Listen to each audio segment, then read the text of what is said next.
Hello guys, this is your friend Naruto Audio Fanfics and we are back with a new fanfic. Which is what if Ino started living with Naruto and they fell in love? Part 1. And if you enjoy this fanfic then please press the like button and subscribe to my channel for more fanfic like this. And now let's start the fanfic. That was all Ino Yamanaka could see, while she ran through the dark streets of Konoha. The fight with her parents had been a really bad one, and in her outburst of feelings the blonde girl had taken the most important of her stuff, thrown it into a bag, and then she had been off into the night in the pouring rain. She was convinced that nobody would see her now. Not at this unholy hour, but still she was happy that even if someone saw her, the person wouldn't be able to tell that she was crying.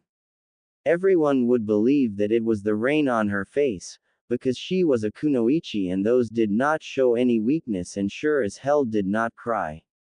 Ino had no intention to stop running. All that was in her mind was to get away from her parents. She did not care about being drenched or the pain that started to grow throughout her whole body. Just run, Ino. Run as far as you can, she thought to herself, repeating it like a mantra every few seconds. The straps of her bag began to cut into her shoulder, after the rain had gone through the bag and all of its contents and multiplied the weight. Slowly a small voice in her head began to show itself as if her mind was trying to gain the control over her raging emotions. But where are you going to run, huh? The small voice asked, getting louder every time Ino repeated her mantra. At some point the flower girl had to answer it. I don't know, she replied, and just like that stopped her run. The streets were muddy and her legs were sprinkled with dirt. Her skin felt cold and the tears still didn't stop. God, she was a mess. Worse even, she was a lonely mess with nowhere to go. Although it would have been easy to find a place to crash for a few nights at Sakura's home or the ones of her teammates, Ino also knew that her parents would search for her there first.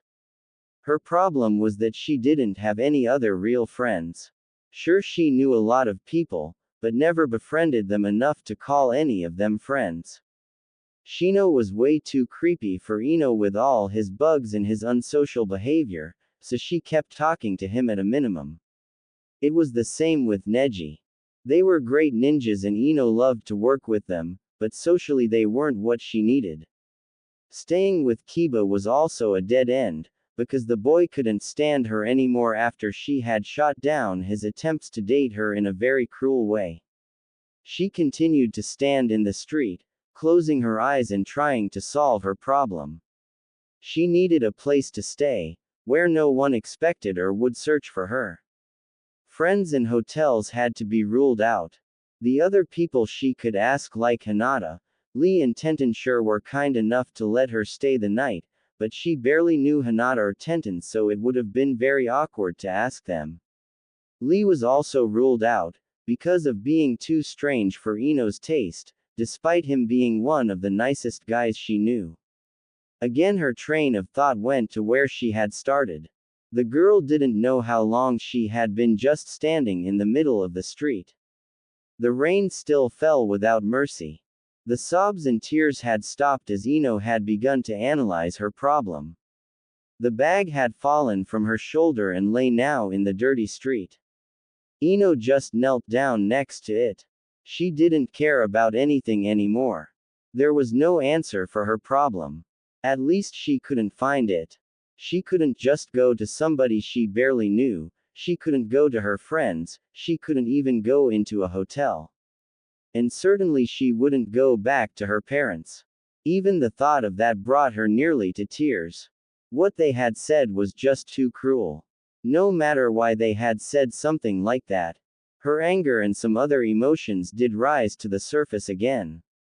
Despite desperation because she had nowhere to stay, sitting in the muddy street while rain poured down, Ino swore to herself that she would never go live with her parents again. They were wrong. Ino whispered to herself. I'll prove them wrong and then they'll see that they should have never underestimated me. You know, it's kinda hard not to underestimate someone who sits in the mud and talks to herself, a voice said behind her. Ino grabbed one of the kunai out of her pouch, jumped facing the threat before anyone normal could have noticed. As she saw who had spoken, she relaxed. He was no threat. Not even a small one in her eyes. What do you want, Uzumaki? She asked in an aggressive tone. Why did it have to be him to find her in this situation? Of all people, it just had to be the one person that she could get along with the least. Nothing, Yamanaka. I'm just enjoying the rain, he told her without any hint of mischief in his voice. It's really nice, isn't it? It's cool, relaxing, and you never meet anyone when it's raining. Well, almost never. It's probably because it's night and nobody wants to get wet. Besides crazy people like you. Ino told him. Something about Naruto got her on the edge every time she saw him. She thought that it was the fact that he never acted serious and made stupid jokes that hindered him in becoming a great ninja. She hated people who sold themselves for less than they were worth. A small smile graced Naruto's lips. He was as drenched as Ino, but wasn't shivering. Also, he had no mud on him at all. A little bit of curiosity was seen in his eyes. So I'm here because I'm crazy. What's your excuse? His voice was relaxed, as if her comments didn't even bother him at all. It was unlike him. Normally, when people would insult Naruto, he would point at them and make quite the scene. Now he was quiet, relaxed, and didn't even show a sign that he had heard her. Was it because no one else was around? Ino didn't know, and it didn't matter anyways. She mumbled her answer, hoping he would just leave her alone. She didn't need someone other than her parents bother her tonight. Got into a fight. Parents. Ran away. No place to stay. The other words were too silent to be heard at all. Naruto's smile grew bigger. Ino turned her head to the side. Now it would start. He would laugh at her and would make fun of her, to get her back for all the times she did the same thing when he was in such an embarrassing situation. A small part of her mind even thought that she deserved it. So where's the problem? You can stay at my place, Naruto told her with a big grin and a happy voice. In her surprise, she stared at him. What had he just said? She could stay with him. No jokes. No remarks. Just an invitation to stay over. Her face must have shown her big surprise because of his next words. What's wrong, Ino? Come on. The rain has stopped, so there's no reason to stay outside anymore. He took a few steps towards her and then grabbed her bag, throwing it over his shoulder. Ino was still unsure but followed him as he led the way to his home. This is no trick. You're not leading me on? She asked, knowing how rude it was. But she had to make sure. Naruto turned around and faced her, staring in her eyes. No trick. Just a friend helping a friend, he told her with this unusual serious voice.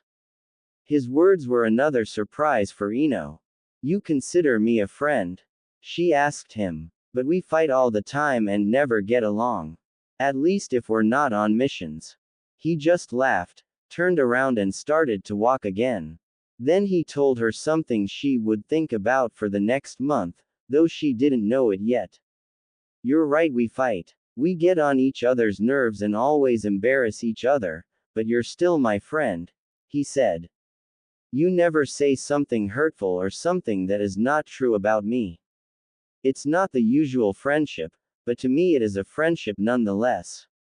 After that he was silent and so was she.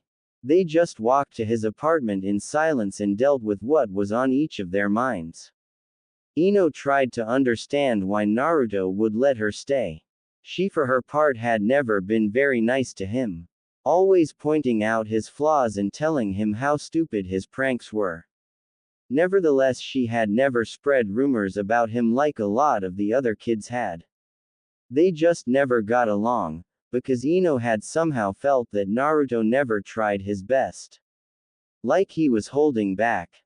When he had fought in the Chunin exams, she had seen that he wasn't the dead last. Also, she had heard that it was him who had beaten Gaara of the Sand and had convinced Tsunade-sama to come to the village. He had potential to be just as good as Sasuke if not better, of that Ino was sure. She just didn't get Naruto, and to be honest, in the end she did not care one bit why he was nice to her. She had a place to stay and he even carried her things for her. Why not enjoy such a nice gesture? Naruto meant no harm to her. When they came to his place, he opened the door and showed her to bathroom.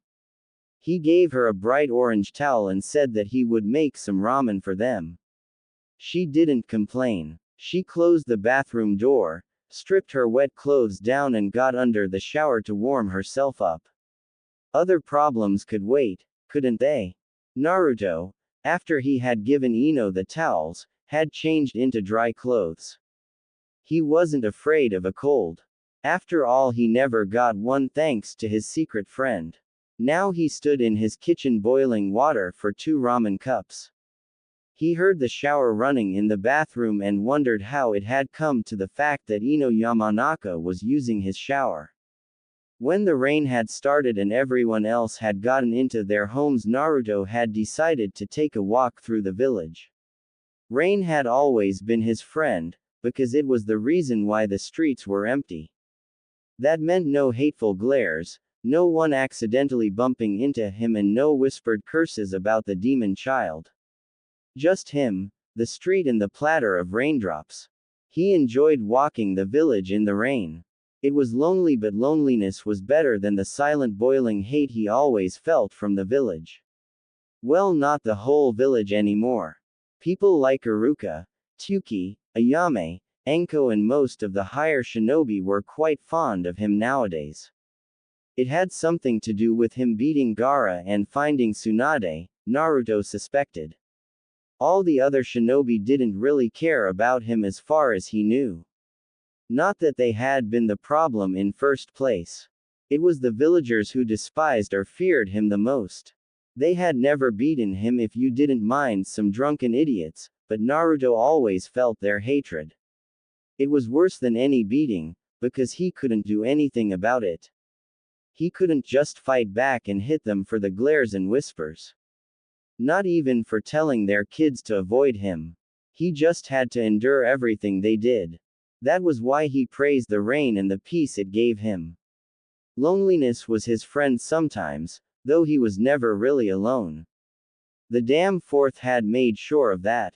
With a scowl he poured the boiling water in the cups. He nearly burned his hands again. That happened quite often these days. They were always shaking for some reason. Maybe suppressed anger was the reason, maybe the exhaustion from his training. He couldn't care less about it. What he did care about was why he had found Ino kneeling in the muddy road, legs all dirty, clothes drenched, eyes puffy red. He had noticed it right away. Never ever had he seen the girl like that. She always cared about her looks, and it was a bad sign if she didn't. When he heard her mutter to herself how she would show someone they were wrong, Naruto knew that she had had a fight with someone. The person had hurt her bad, even he saw that back then. So he did the only thing he could think of, giving her a place to hide, to recover from the pain. He wasn't close to her, but she was Sakura's friend after all. Also, she was always fun to argue with. He liked the strong, bossy and loud Ino, because she meant a challenge for his mind. To verbally fight with her was a funny way to kill time and distracted him from other things. Sure, she had never seen through the facade of his grins and false laughter, but why should she? They only talked for a few minutes most of the times. Mostly it ended with her whacking his head, telling him to shut up. The girl in the street was nothing of the strong friend he knew. She was lost, hurt and had nowhere to go. Only a glimpse of the determination of the normal Ino had been left in her. Naruto knew how she felt, because he had felt the same many times. What she needed was the help of a friend. The surprised look on her face had been a bonus for him. She had followed him to his house without another word, and Naruto was sure that she had been lost in her thoughts. Now he had one of the prettiest girls in his house, using his shower. He couldn't help the small blush on his face. The first girl to ever visit him. Well, besides Hinata, but the blue-haired girl was a special case after all. Furthermore, unlike Hinata, Ino would stay the night with him or even a few nights. That made her staying here special. The sound of the shower stopped just as he set two bowls on the table. He preferred to eat from the bowls instead of the cup. It just made the whole experience of eating ramen nicer. When he heard the bathroom door open, he lifted his head in its direction. Ino had only opened it a little, so he couldn't see her but hear her voice. Naruto. He heard her ask, pretty shyly. Could you do me another favor? Sure, Ino, what do you need? He asked. She was his guest and Naruto would do everything to make her comfortable. Well, you see, Ino began. I don't have any dry clothes. All the things in my bag are wet. I know you don't have any clothes for girls, but could you lend me some of yours? The blush could be heard in her voice. Maybe there was also a bit of shame for being in this situation. Naruto's smile grew. If that was her only problem, it was easily fixed. Sure, wait for a moment, he told her. Then Naruto went into the bedroom, took some of the things out of his dresser and went to the bathroom. Now came the awkward part. Ino, I've got the things here. I'll close my eyes so you can get them from me, okay? His face was really hot. If Sakura had been in Ino's place, he was sure she would have beaten him into next week. For his luck, Ino was too exhausted from the events of the night to even care. Okay. Close your eyes, I will get the things, the blonde girl said. And thanks again for being so kind. Closing his eyes, he waited. The next thing he felt was the small breeze of hot air coming from within the bathroom and then someone tugging the clothes out of his hands. After that, he heard the bathroom door close. I'll be waiting in the kitchen for you, he said through the door. We can discuss the sleeping arrangement while we eat there if you want. Or we just eat and talk afterwards. It's up to you. Without waiting for an answer, he got back into the kitchen and sat down into one of the two chairs. There he waited for her. After a few minutes, Ino came into the kitchen. When he saw her, his breath got stuck in his throat. She was wearing a small pair of his boxers, which showed a lot of her long legs. The shirt that was a little big for her went just over her behind, drawing his attention to it. Her wet hair dangled over her shoulder, freed from its normal ponytail, giving it a messy but also look. To his luck, she was still drying her face and didn't see his stare before he turned his eyes away. Naruto was convinced that the girl would have whacked him if she had seen. He himself would have done the same. Ino came over to the kitchen table and sat down on the opposite side from him. She looked into his face. A small smile was seen around her lips. He had to admit, this girl was indeed Sakura-chan's worst rival when it came to being beautiful. Thank you for treating me like this. I don't know what would have been if you hadn't shown up at the street, she told him. Naruto took his hand behind his head, rubbing his hair. Don't mind it, Ino. I just did what anyone would have done. Come on, let's eat. I am starving and I'm sure you're too. After that you can get my bed and I'll take my sleeping bag and the couch, he said. And don't worry, you can stay here as long as you want. Thank you. You're really kind to me. I don't know how to repay you, she told him as she took her chopsticks. Just show your parents that whatever they said to hurt you isn't true. Naruto said. I don't know what they said and I don't care, but I want none of my friends being hurt by anyone. Her reply was another small smile. The blonde boy liked that smile. There was something in it that he just had to see, though he didn't know what it was. Anyway, as long as he could help Ino, he was content. His friends were dear to him. After all, they were all he had. Even the ones that weren't that close to him. He would do what he could for the blonde girl. But for now he would just eat his ramen. Other problems could wait, couldn't they? After their small dinner they had said goodnight to each other, and while Naruto had taken the couch, Ino got the bed. In the dark bedroom, Ino laid on her back, staring at the ceiling above her, and was unable to sleep. Despite everything that happened and her exhaustion, her mind was still processing what happened. Naruto, the dead last, the loud idiot, a person she thought of as just annoying, had found her in the middle of the night in the street, given her a place to stay, and told her that he considered her a friend.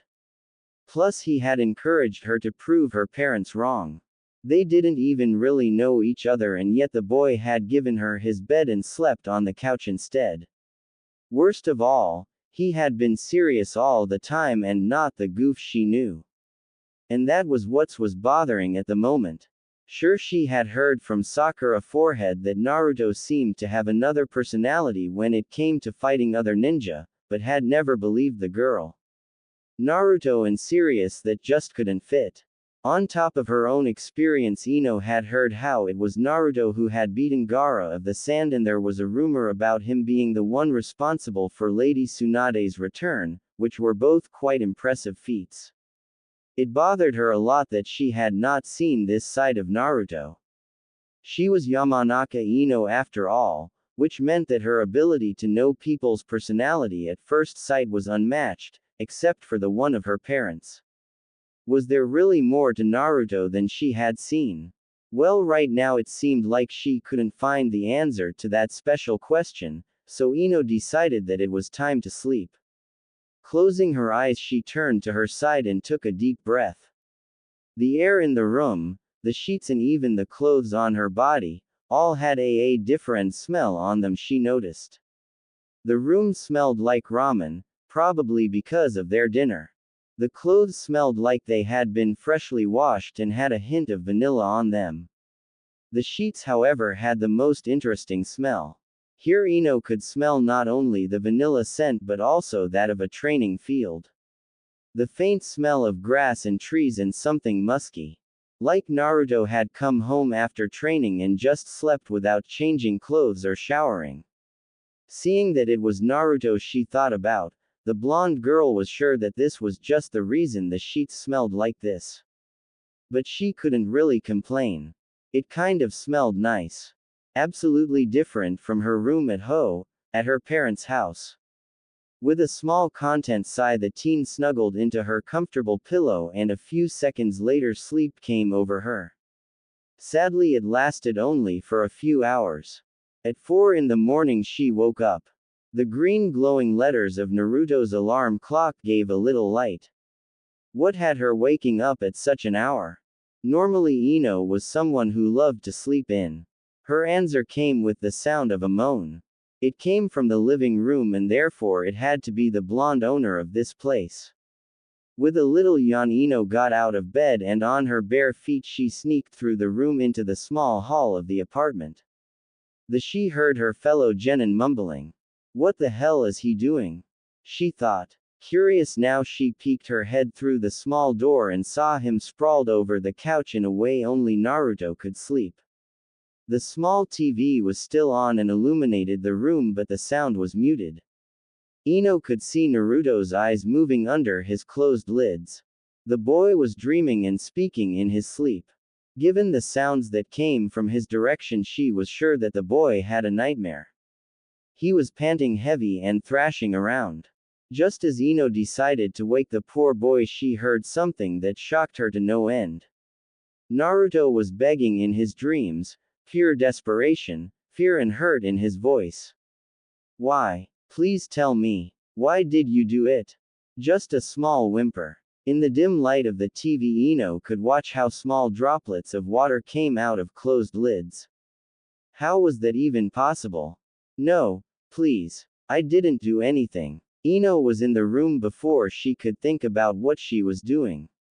She couldn't watch this anymore, and not waking him up would be nothing short of torture. But just as she reached the couch, the blonde girl heard the words that would change her view of Naruto completely. Mom, Dad, don't leave me alone with the fox. Please help me. Shocked Ino grabbed the boy's shoulder and shook him awake. He jerked into a sitting position, grabbed a kunai that had been hidden somewhere and brought it to Ino's throat. Shivering, the blue-eyed female watched his face, an expression of a cornered animal. Then he took the kunai from her throat and relaxed. Sorry, bad dream, he said to her, staring at his hands. Did I wake you up? Was it guilt in his voice? Shame? Maybe both. She couldn't tell. Still in shock, Ino could just nod. It wasn't the kunai or the fact that she didn't know what to say, but these last words he had screamed in his dreams. So helpless, as if he had always been alone. Please don't tell anybody. The only person who knows about this dreams is Aruka-sensei. The blonde boy told her, embarrassment clearly visible on his face. I don't want anybody else to see me like this, weak. I am a ninja, not a stupid kid. Her ninja training jumped into function and the shock and fear went away to let her think again. She realized the boy in front of her shivering like a leaf in the wind. He was afraid of her, because she had seen him like this and didn't know what she would do now. Ino was ashamed of herself. She had a little fight with her parents and had run away from home because of it. Even worse, she had almost given up an hour after she had been alone, while Naruto had been alone all his life. She had said so much bad things about him, because he never had been as good as others. Now she understood why. He never had anyone to help him. Always had so much to learn all by himself. Ino thought about what would have become of her if she would never have gotten any advice from her parents. She can't even imagine it. Even Sasuke-kun had it better than Naruto. Not that he had it easy, but still he had a family to help him grow. And unlike Sasuke, who wallowed in his self-pity, Naruto was there for others, although in his very annoying way. Ino, life is not always easy. We all come to a point where we need the help of others. Promise me that when you meet somebody who needs help, you will be the one to help that person. The words her mother had said to her at some point now came back. It was exactly one of the situations the older Yamanaka had meant. As she was thinking about this, Ino decided that she would listen to the words of her mother in this case, no matter how much she hated her at the moment. Determined, she grabbed Naruto's hand and forced him to look at her. The pleading look was still on his face. I promise not to tell a soul, she said. His face lit up in a way that could only be named as easement. He wasn't smiling or grinning at her. In fact, he was shivering like a leaf in the wind, but hey, it was something. He turned his attention to their hands and rubbed his thumb over her hand. Thank you. Not more than a whisper, but Ino heard it anyway. She hadn't expected him to thank her for it. Confused, she forced him to make a little room on the couch and sat down next to him, still holding his hand in hers. She figured that if he didn't like the contact, he would have let go of it by now. This boy was special, so much Ino could tell by now. Had he ever had someone to hold him when he had been afraid as a kid? Probably not. She couldn't imagine to be him. To be honest, she didn't want to, but right now she could at least make up for some of the things she had said to him in the past. So she took hold of his arm, which wasn't that easy because of them still holding hands. After that, she leaned her head onto his shoulder and watched the muted TV. Is it hard? She asked him. Normally she would have expected him to ask what she meant, but right now the direction of her question was evident. Ino heard a sigh coming from his lips. Sometimes. You get used to being alone. It's not as bad for me, after all I've never know something else. He explained to her and his head gently fell against her own. What a nice feel that was. Just sitting there, enjoying someone who at least for the moment cared about you, despite him having his own shit to deal with. Did you mean it when you said I could stay here as long as I wanted? Sure. If you have no problem with me having these dreams from time to time. His answer was quite funny. He was the one providing shelter and asked her if she was okay with it. What a good, but silly guy. I don't. In fact, Uzumaki, I think it's better to be here when you have them. In that case, you can stay as long as you want. I have a meeting with Tsunade Bachan tomorrow. I think I am gonna tell her about you staying here, but I'll ask her not to tell anybody else. That way she can tell your parents that you are safe and you don't have to worry about being found. After he had finished this sentence, Ino's head shot up only to collide with his in a painful manner. "Ah shit. That hurt," she said, but realized it was her fault anyway, so she couldn't blame him. "Are you sure she will do it? I mean, she is the Hokage and we're just genin. My dad is part of the council and all. Don't worry. She has a sweet spot for people with troubles," Naruto said. "She's a gambling, drinking old hag with way too big, but she is a good person nonetheless."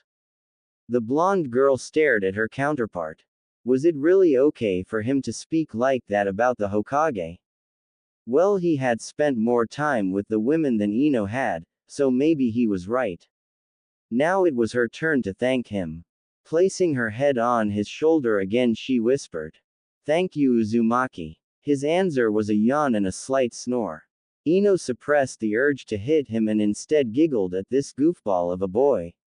Suddenly she decided that if he would really manage to get her a safe place to hide from her parents, then she would make sure that he wasn't alone anymore. Who knew? Maybe Naruto could turn out to be an impressive ninja with a little help. He had shown the potential for it before. And he was a good guy at heart, although annoying. Plus she could prove her parents wrong. They had said she should stop being a ninja, because she wasn't cut to be one in their eyes. They even dared to go that far as to say she would drag her fellow ninja down. Now she sat next to someone who believed in her and said she should prove them wrong. Determined, she decided that from tomorrow on, Ino Yamanaka would start to train herself. Even more than that, she would make sure to help Naruto to improve in every way possible. The boy had been there for her and had called her a friend. If there was one thing you could say about Ino other than being troublesome, as Shikamaru always said, it was the fact that he cared about her friends and wanted to bring out the best in them. She would form Naruto in the strong, smart ninja that could rival Sasuke anytime. After all, behind every strong man, there is an even stronger woman. As she sat next to the snoring boy, a plan began to form in her head, and if it would go as planned, both of them would profit in the end. Getting up in the morning was something Naruto always had a problem with. Not that he overslept, no, he always woke up before his alarm started, but leaving the sheets and starting the day was one of the most hated activities of his life. Today it was even harder for him. He didn't have to open his eyes to notice the first rays of sunshine coming through the window of his living room and landing on his face. He knew that he had fallen on the couch yesterday, so it wasn't too strange to be woken by the sun. What was strange was the fact that something tickled his face. Also, he had some kind of weight on him which held him on the couch. Also, he could smell green apple shampoo. His shampoo certainly didn't smell like green apple. Most of his cleaning stuff smelled like vanilla. Hinata had convinced him to try it not too long ago and had got him some of it. Naruto had to admit after using it, that it really smelled good. Not too strong, not too sweet, but just right. So why did it smell like green apple around him? There was only one way to find out, so slowly he opened his eyes only to be blinded by the bright sunlight. Slowly his eyes started to adjust themselves and he could see what that weight on him was and why it smelled like green apple shampoo around him. With him on the couch was Ino, her face buried in the crook of his neck, her now shoulder-length blonde hair straight over his face. Somehow she hadn't gone back to the bedroom after his nightmare had woken her last night. But while the bed had room for two people to stay without on top of each other, the couch hadn't too much space. That was why she lay on top of him. The whole situation slowly began to seep into his mind. He was on the couch. The blonde girl on top of him was his friend Ino. They had slept the night snuggled together. He had slept with Ino Yamanaka on top of him. In other words, Naruto Uzumaki was dead meat if she woke up now. That in mind, he did the most idiotic thing he could do right now. He jumped up, as far as it was possible, and brought the very much needed distance between them. His problem was that with her weight on him, he just fell from the couch, hit his head on the floor with a loud thud. A second later he realized that a simple Kawarimi no Jutsu would have been enough to get out of the situation without trouble. Now it was too late. The noise and his movement only lead to the thing he wanted to avoid. Ino was awake. He mentally prepared for his death as she opened her blue eyes and focused on him on. As scared as Naruto was, it was interesting to witness the emotions playing on her face. He could see confusion, then a realization, and then anger. She sat up from her lying position and raised her hand to hit him. Naruto closed his eyes and waited for her fist to collide with his face, but all he felt was a fierce whack on the back of his head. Then he heard her annoyed voice. Uzumaki, do you have to be that loud? Really, I had such a nice dream and you have to wake me up, she muttered and let her head fall back on the pillow to sleep again. Naruto was confused to say the least. That was all. No screaming or beating the shit out of him. Not that he needed more, his head hurt enough, but he was used to harsher treatment for minor mistakes. Sakura had a very painful way to stop him from doing them again. He had to know. Ino, he asked cautious. She groaned. What is it, Uzumaki? I'm tired, so let me sleep or I hit you again, she mumbled. Waking me in the middle of the night, rude idiot. She turned around and tried to get in the sleeping bag. You're not going to kill me because we spent the night on the couch together. He couldn't believe it. Was he dreaming? Or did she already kill him and he was now in heaven? Well, there was no sea of ramen in front of him, so it was unlikely to be heaven. Before he could continue to wonder why he wasn't a bruised pulp on the floor, Ino answered his question. Why should I? It was me who fell asleep on you, wasn't it? So it would have been my fault anyway if something happened, she asked. If there is something that is your damn fault, it is waking me up without having breakfast ready. Beside that, you did nothing wrong. Well, she was right. It had been her who fell asleep on him. No arguing with that, but Sakura would surely have. He never came to end his sentence. Ino cut him off with another groan and lifted herself up again to look at him. I am not Sakura, okay? Nothing happened. You're a damn comfortable cushion to sleep on and it's your home. So please stop complaining because I don't beat the bloody life out of you, she told him, before she got back to try sleeping. Oh, and while you're awake, why don't you make me scrambled eggs for breakfast? That way you could make up for waking me this early and I could sleep a few minutes more. With that, she turned away from him, just to show him that the conversation was over. Naruto couldn't believe it. How could she be so relaxed about what happened, when Sakura-chan would? Well, she wasn't Sakura-chan, she had said so herself. Who was he to complain? Before Ino decided to change her mind about it, he got up from the floor and went into the kitchen to prepare breakfast. Ino was right, about the time he realized with a look on the time. 7 a.m.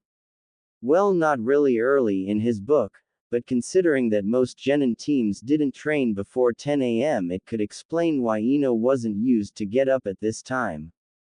Following Ino's wishes, he started to prepare the scrambled eggs. His meeting with Tsunade Bachan wasn't before lunch, so he could spend the morning with a little bit training for himself. After all, Sasuke was still in the hospital, and knowing his pink-haired teammate, she was just at the same place to make sure the bastard had everything he needed. Without him noticing it, his hands began to shake again. While he was in the kitchen, Naruto got lost in his thoughts. Absently made everything ready so his guest could eat as soon as she decided to get up. After he had set everything up, the blonde boy went to his dresser, got some clothes and went to the bathroom. Ino's stuff was left in one of the corners and he blushed as he noticed her underwear lying on top of the heap of clothes.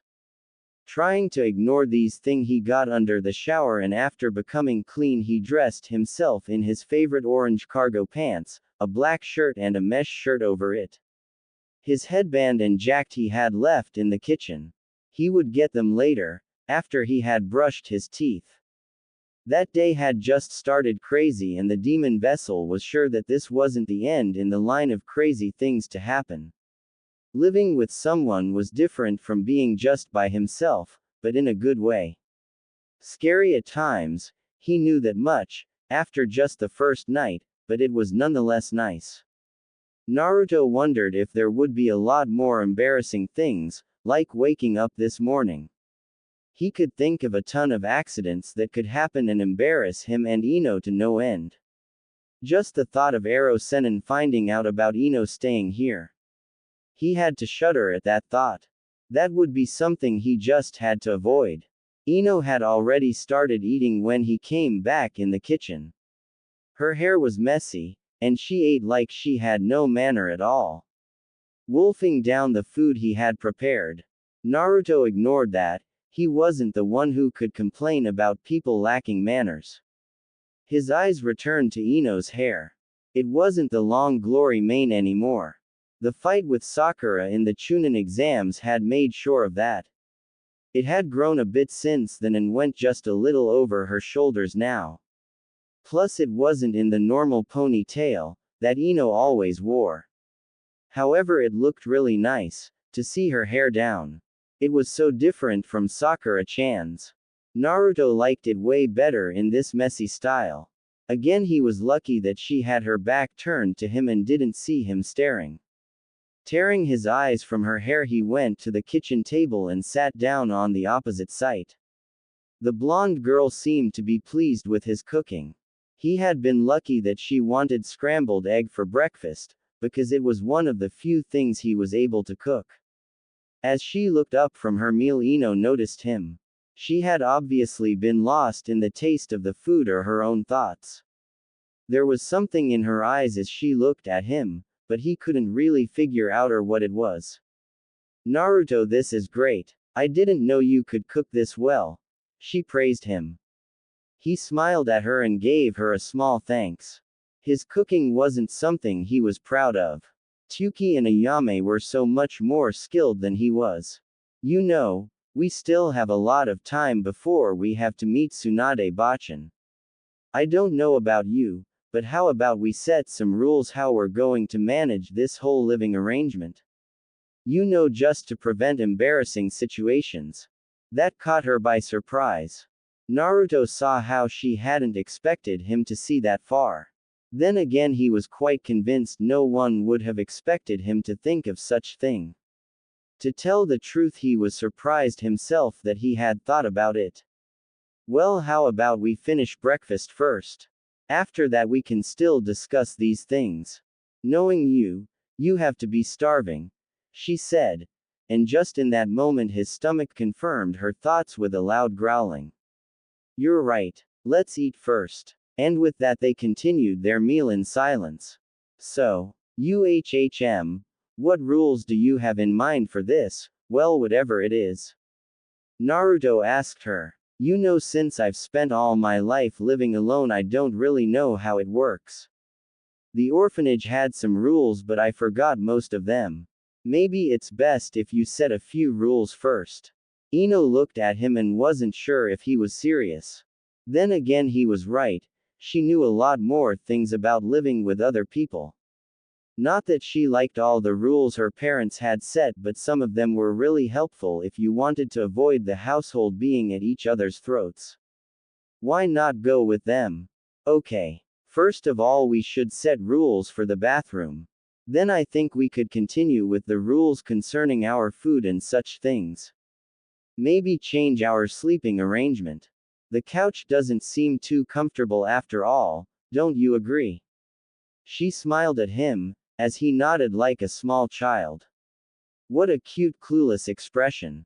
He really seemed to have no social skills at all. Well, Ino was just the right person to change that. She asked him to give her a pen and a piece of paper, to note all their future rules down, and while Naruto began to search for said items, Ino thought about the habits of both parties. It would make things easier if the rules applied to their habits. Like if Naruto was a morning person, it would be easier to let him have the bathroom first, because Ino just loved to sleep a bit longer if she could. Soon Naruto came back, pen and paper in his hand. He gave it to her, sat down and watched her, like she was about to tell him about the most awesome jutsu he had ever heard of. An hour and some hard discussions concerning no more ramen than 3 times a week, who would do which chores in the house, who would shower first, because apparently none of them was a real morning person, and a few other minor things. They had now reached the last and most important part of the list: sleeping arrangements. Ino, after last night, had decided that she couldn't let Naruto sleep on the couch. Not that he would not survive it, but after that nightmare he had, well, she just wanted to be around him the next time something like that happened. However, not only would she have to convince Naruto to agree to them sleeping in the same room, but they would also have to buy a futon.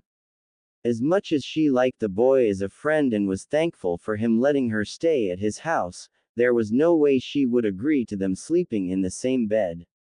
The same room was okay. It was like sharing a tent with Shika when they were on Big Deal, but sleeping in the same bed somehow had such a special meaning.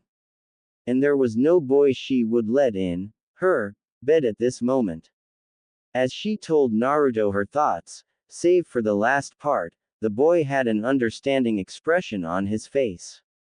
Not only that, but he had also learned in the last hour that there was no arguing with Ino if she had set her mind on something. Or at least Ino hoped he had learned that special trait of her character. It's okay, Ino. We'll get a futon. No big deal at all, he said. I understand that you don't want anyone other than Sasuke Tem to be that close to you. His grin was so wide and bright that Ino forgot what he had said for a moment, while she mused how someone could stretch his facial expressions like that. It took her a few seconds to understand what he had said, because that grin had something strange that distracted her. As she finally got what Naruto had, she had to pause for a moment. Why would you think I would Sasuke sleep in my bed? Are you crazy? She asked the boy, who obviously was confused by her question.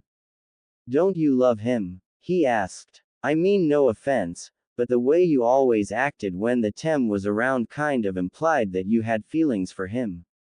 You know, fighting with Sakura over who of you will get him. Fawning how great the guy is. Trying to hug him all the time. Doesn't that mean that you like him? Suddenly Ino's laughing filled the kitchen. So that was it. Of course he couldn't know it. Now his question made sense. Naruto thought that her "I want Sasuke" play had been real. Poor boy, she had to explain it to him, before he hurt his head thinking too hard. That is what you mean. Listen, Naruto, I don't like Sasuke. Well, maybe I like his looks a little bit, but, well, I don't have real feelings for him. You don't? His confused face was just too funny to look at, that was for sure. No. Here, let me explain it to you, so you can understand it. When do you train harder? When you're alone or when you're training with Sasuke? Tell me. Ino watched him as he thought about her question. Probably when I'm training with Sasuke. I have to keep up with him after all. He told, clearly not seeing the connection. What does that have to do with you liking him? Well, you see, it's the same with me and Sakura. If we have a rival, we try harder. You know, when I first met Sakura, she was really shy, but after she had me as a friend and later as a rival, she began to grow confident. Ino explained to him. That's why I pretend to like this brooding emo. It makes Sakura want to keep up to me in every way. I know we aren't friends like when we were younger, but she is still important to me. Plus it pisses Sasuke off whenever we fight over him. It's really funny. Ino's evil grin made Naruto laugh. Well, now the boy knew that he wasn't the only one who wasn't too fond of Sasuke. Even if the black-haired boy really did look good. Well, too bad he had the personality of an ice block. So you don't like the Tem? Was that ease in his voice? Anyway, Ino shook her head to answer his question. Wow, that's funny. There are only 3 other girls I met so far, who didn't like Sasuke. Maybe there is still hope for us other guys.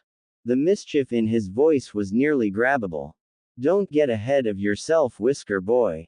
Just because I don't like him, doesn't mean I like you or the other boys in that way, she told him.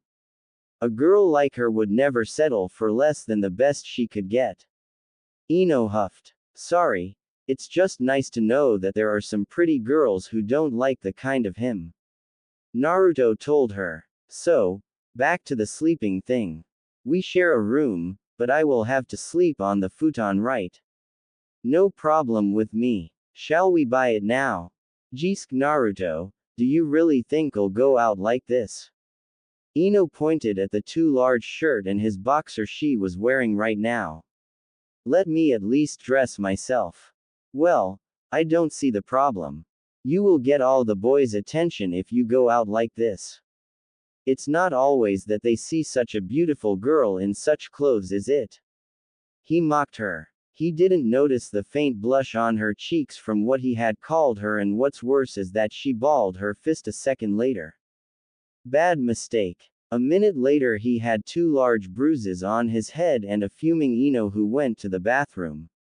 She had told him that they would go shopping later, after she had washed her own clothes and put them in the dryer. Till then he should finish washing the plates from breakfast. As Naruto was about to complain, Ino told him to shut up and see it as a punishment for making fun of her. Half an hour later, as she had said, Ino emerged from the bathroom again and found her blonde roommate sleeping on the couch. She woke him up, grabbed one of her ceiling scrolls for the things they wanted to buy and told Naruto to get dressed. Watching him as he put on his jacket, she suddenly noticed something. Without his headband, his hair looked much better. Walking over to him, she took the headband from his hand and took the zipper of his jacket. A moment later she had opened the jacket. What are you doing, Ino? The boy asked, not understanding what the girl was up to. I'm giving you a few fashion tips. God knows you need them, she said and fixed his headband around his belt. That was something Ino was good at. Fashion and makeovers. Great ninjas had to look cool, and if she wanted Naruto to become one, she could start with his looks after all. Maybe she would even manage to get him to wear less of this orange horror he called clothes. Here, see. She dragged him in front of a mirror. You look way better with your hair free like that. And with the open jacket you can now hide weapons in it and have easy access to them. Also it suits you way better. Really? The blonde demon vessel asked. Of course. Unlike you, I have a sense of fashion. Ino told him with a grin.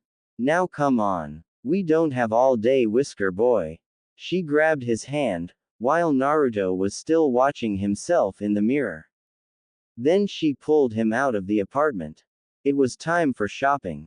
Luckily Naruto didn't see the gleam in the blue eyes of Ino Yamanaka, or else he would have run to Suna, just to fight Gaara again. If there was something that he would remember from this day, it would be the next 2 hours till they had to meet the Hokage. He didn't even know what had hit him. Dragging her blonde counterpart through the streets of Konoha, Ino had a happy smile on her face. Shopping with Naruto was something different from normal shopping, she thought. Well, somehow everything she had experienced with him in these 2 days had been special in some way so far, but this was definitely the best thing. She knew that she tended to be a little carefree whenever she started to go through shops, tried this and that on, did the window shopping and everything that went with her hobby. She also knew that it was hard for people to keep up when she was in such a carefree rush. That was why a lot of people didn't like to go with her, when Ino got like that. The blonde girl had seen how he looked when she had dragged him in the third shop to just look, even though they already had everything they needed to get. He didn't like shopping one little bit, Ino had realized. Ino had also picked up why. It was because every store owner had this look when they saw him, just like some villagers had. Not exactly what Ino would call nice, but it seemed since the heir of the Yamanaka clan was with him, they didn't want to say anything. But back to why this kind of shopping was special to Ino. It was because Naruto was a real sweetheart. Whenever she asked him in her sweetest voice if they could go in another shop for just looking, the boy would smile, nod and let himself be dragged into it. He would even try on the few outfits she picked out for him, though it needed a little bit of convincing from her side. Now they had still half an hour to get to the Hokage and Ino had satisfied her urge to find new clothes for her and Naruto, which said boy was now carrying for her, because her scroll was already filled with the other stuff. The bags she had left in his hands were filled with 3 new outfits for each of them and Ino was very proud that she had found them in such a short amount of time. The best part was that they hadn't been that expensive, since the shop owners seemed to want to get rid of her companion as fast as possible and had sold their stuff at a very low price. Naruto had paid for his clothes and when Ino had found the third outfit for herself, but hadn't got enough money with her, the boy had paid it for her with a small smile. She didn't know why Naruto was this nice to her and when she had asked him he had just said, "Because you spend your time with me."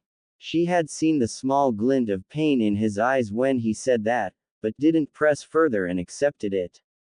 Feeling a little exhausted from her 1.5-hour rush she linked arms with Naruto and laid her head on his shoulder. Thank God he wasn't that much taller than her. This trip had been exactly what she had needed to get her mind off her parents. They had everything to start her plan and could begin with their training. All they had left to do was talking to Tsunade-sama and Naruto had promised her that there would be no problem with that. When she saw the little ramen shop down the street Ino decided that she would do something nice for Naruto too. Everybody knew of his love for ramen and she had enough money for 2 bowls. Hey Whiskers, are you hungry? My treat of course, the question wasn't needed. The boy could always eat, she had heard that from Sakura. Without waiting for an answer she moved him into the shop and onto one of the chairs. Here, I've got enough for 2 bowls. You can have both. Ino told him with a smile. Really? Don't you want something to eat too? Just shaking her head she denied and Naruto ordered 2 bowls for himself. The old man who ran the shop laughed at him and started to prepare a few bowls. The 2 teens just sat there and didn't know what to talk about. The silence wasn't that uncomfortable. Somehow they both never liked to talk when they ate, so it wasn't that bad. After a few minutes there were 5 steaming bowls of ramen before them. 4 for Naruto and 1 for Ino. Noticing it she opened her mouth but was cut off by the old man. Don't worry. The extra bowls are on the house. It's our special Naruto and friends discount. He laughed at Ino's surprised face. Dig in, you look hungry too. That was weird but who was she to complain? As she started to eat the blonde girl watched the owner and his daughter whisper to each other and throw a glance to her and Naruto from time to time. The girl seemed to have noticed that Ino had seen them and came to the counter. So you two, what are you up to when you have finished your meal? Ayame asked them. The brunette girl had a wicked smile and gave Ino a knowing look. Well, at least that was how Ino interpreted that look. Oh, we're going to visit Granny Tsunade because she wanted to see me. And Ino has to talk to her too, so we go together. Naruto explained between two bites. Remember Naruto, don't cause any problems. I heard she is very strong and has a short temper. The ramen girl said with a worried look. You will make sure he behaves, The question hit Ino without her being prepared and she could just nod. What relation had this girl with Naruto? Not that the blonde was jealous. No way, not of Naruto. Sure, she had known how it must have looked when she and Whiskers had strolled through the shops and she had seen some jealous stares in his direction from a few civilian boys, but they sure didn't think she and Naruto were together, did they? Before Ino could say any more, Naruto answered Ayame's question for her. Don't worry, Ayame Nichan. I won't cause trouble. You always assume the worst from me, he said, pouting. Ino had to giggle from his face. Naruto pouting. Talk about cute. Ayame seemed to pick up her thoughts. Well, at least I can be sure that Miss Yamanaka keeps an eye on you, Ino. The suggestiveness of Ayame's words weren't picked up by Naruto. Ino, however, choked on her food, which had the ramen girl laugh again. After their meal, Naruto and Ino went straight to the Hogage Tower, and after a few more minutes they stood in the office of Tsunade, who was doing her paperwork as they came through the door. The older blonde looked up and smiled at them, happy to see Naruto being on time. Ah, good you're here, and Ino too, that spares me time. Tsunade's eyes locked on the young girl. Ino knew the next words before her Hokage had even said them. Ino, I had a very interesting talk with your dad this morning. Would you want to discuss that now, or would you rather wait? I am sure Naruto here doesn't bother you. No, he doesn't. He let me stay with him last night, so it's just fair he gets to know why I had a fight with my parents. A small nod was all she got for an answer, before Tsunade took a small folder from her paperwork, opened it, and then focused on Ino again. Very well then. Today your dad came here and asked me to revoke your status as a ninja, as he doesn't think that you are fit for it. Also, he said you ran away from home. Is that right? Ino ignored Naruto's gasp and stood there as if what had been said didn't faze her. He said the truth. I ran away and spent the night at Naruto's place since he found me crying in the street, she answered, ignoring Tsunade's raised brow. My dad is also right that I don't fit the expectations for being a ninja. At least not at this moment. She had to be honest here. There was no sense in lying or saying her dad was wrong. She had made the mistake and took being a ninja not as seriously as she should have. Now she would make up for it. Ino wasn't good at confessing that she was wrong, but if Naruto could be that nice to her despite her harsh words in the past, then she could take the bitter pill and stand up for her wrongs. Is that all you have to say? The Hokage seemed curious about hearing Ino's side as well. Ino took a glance at Naruto, who had a shocked face. Gathering what courage she found in her body, the blonde girl thought what words were the right ones. Bachin, you can't sari. Naruto began but was cut off. Shut up, Naruto. I asked Yamanaka Ino and not Uzumaki Naruto. So as long as you don't change your name and gender, be silent and wait for your turn to speak. Shouted the Hokage. Now Yamanaka, my time is short. Give me an answer. He closed his mouth. This was serious, he noticed, because the Hokage hadn't thrown him out of the window by now. He waited for Ino's answer and begged to Kami that she would say the right things. It's not all I have to say, Hokage-sama. Yes, my dad is right. I am no good ninja, but I want to improve. I've made the mistake of taking things too lightly and I want to make up for it. With your permission, I would like to undergo special training to be able to help my fellow ninjas. Well, now she had said it. There was nothing else to do but to wait for an answer. The big smile on Tsunade's face made her relax a bit. Well, you're one lucky girl. I called Naruto here to tell him about a special training he is about to go through in the next 4 months. If you want, you can join him. Really? Ino's voice had her happy tone again. Her eyes were sparkling with joy about getting a second chance in being a good ninja. Yes. Now to that training, which now concerns both of you. Tsunade began. She took out another folder and a scroll. Since your marks in the academy were the worst, Naruto and Ino doesn't seem to fit the expectation of being a ninja, both of you won't take any missions till I say otherwise. I can't have bad ninja in a time like we're now in. You are from now on considered academy students. In the next time both of you will have a refreshment of your basic ninja skills. That means both practical and theoretical. Therefore you will be taken from your teams and trained by special teachers. The remains of your teams will be put together. In other words, Choji takes Naruto's place in Team 7 since Shikamaru is already a Chunin.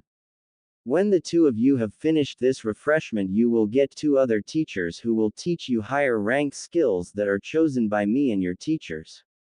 These skills will fit to each of you in a special way, since I do believe both of you are very promising in some special fields and we can't let such talent go to waste, can we? Ino looked over to Naruto, who just stood there and had a shocked look on his face. Ino could see that he didn't take not being a genin anymore lightly. You can't be serious, old hag. You can't take our headbands. We both passed the test. We were accepted in the damn Chunin exams. What does the pervert say to this? Our Kakashi-sensei. His rage was clear in his voice. He was about to argue a lot more, but Tsunade spent the next 5 minutes explaining to him in every detail where he lacked skills and showing how he had to undergo special training now that they were at war with Orochimaru. She tried to be nice and to calm him down, but he still had a sour look as Tsunade continued. You will keep your headbands, but both of you have to understand that we expect a lot from this training. Don't waste this chance. Especially you, Naruto. You know how highly I think of you, and I am convinced that you will get a lot stronger with this training. Don't forget how important you are to the ninja force in this village after you won against Gaara of the Sand. We can't risk you dying because you are too damn proud. What would the villagers say? Understanding the hint, Naruto said nothing and just nodded. If he wanted to still be a ninja, he just had to go with it. Even if he didn't like it. His hard look vanished as he felt Ino taking his hand, forcing him to look at her. Hey Naruto, cheer up. We will both give our best and then we will show everyone that we can be the great ninja they expect us to be, she whispered in his ear. Ino would make sure the boy took the chance. And with these special skills you can't bet that you will kick Sasuke's and impress Sakura. So don't complain. Please. The last word came out in her sweetest voice again, and she knew he couldn't resist that, and somehow he got cheery again. After the girl had let go of him, Tsunade gave them both a few scrolls. In these scrolls are all the books you need. They also contain some things that are important for you to know but aren't taught at the academy. Tsunade explained. The teacher will come to your apartment tomorrow, Naruto. I am convinced Ino wants to stay with you since it will make learning together easier. Your teammates will also be informed. Please, both of you, give your best and don't make me regret giving you this chance. Dismissed. We won't. Both blondes answered and then turned to leave the office, since this talk was now over. As Naruto went out of the door, Tsunade called for Ino again. Obviously she still had to say something. Naruto said he would wait outside for Ino. What else is there to know, Tsunade-sama? She didn't know what to expect. The older blonde, however, looked her straight in the eyes. You and Naruto are pretty close, she said. You also seem to have a positive effect on him. That's good, but make sure you don't abuse his friendship, Ino.